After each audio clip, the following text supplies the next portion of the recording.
அனைவருக்கும் வணக்கம். ஸ்ரீமாத்ரே நமக. இது மகாமாயா டைரக்ட். நான் மலர்விழி. இன்னைக்கு வெள்ளிக்கிழமை காளிமாவோட மெசேஜ் என்ன அப்படின்னு பார்த்தலாம். ஒரு சூப்பரான கார்டு வந்திருக்கு. தக்ஷிணா இவங்க வந்திருக்காங்க. இவங்க என்ன சொல்கிறாங்க அப்படின்னா, உங்களை சுற்றி நிறைய விஷயங்கள் உங்களை ட்ரிகர் பண்ணுற மாதிரி நடக்கும்.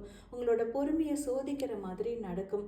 எந்த விஷயம் நடந்தாலும் நீங்கள் அந்த இடத்துல ட்ரிகர் ஆகாமல், நீங்கள் கோபப்படாமல், உங்களோட கடுமையான சொற்களை யூஸ் பண்ணாமல், கருணையோடையும் நீங்கள் அந்த இடத்த கடந்து வந்துட்டீங்க அப்படின்னா உங்கள் லைஃப்பில் நீங்கள் வேறு ஒரு கட்டத்துக்கு போயிடுவீங்க.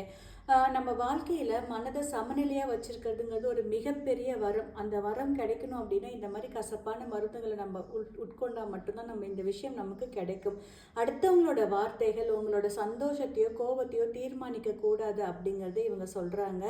ஸோ எந்த இடத்துலையும் சமநிலை தவறாமல், கடுமையான சொற்கள் யூஸ் பண்ணாமல், உங்களோட பியூரிட்டியோட அன்போட மட்டுமே நீங்கள் இருங்க. உங்கள் லைஃப்பில் நீங்கள் அடுத்தது ஸ்பிரிச்சுவல் பாதைக்கு போகக்கூடிய ஒரு வழி ஓப்பன் ஆக போகுது. அதுக்கு உண்டான சத்திய சோதனையாக தான் இந்த இடம் உங்களுக்கு காட்டுது. நன்றி. உங்களுக்கு பர்சனல் ரீடிங் தேவைப்பட்டுச்சு அப்படின்னா எனக்கு வாட்ஸ்அப்பில் மெசேஜ் பண்ணுங்கள். தேங்க்யூ.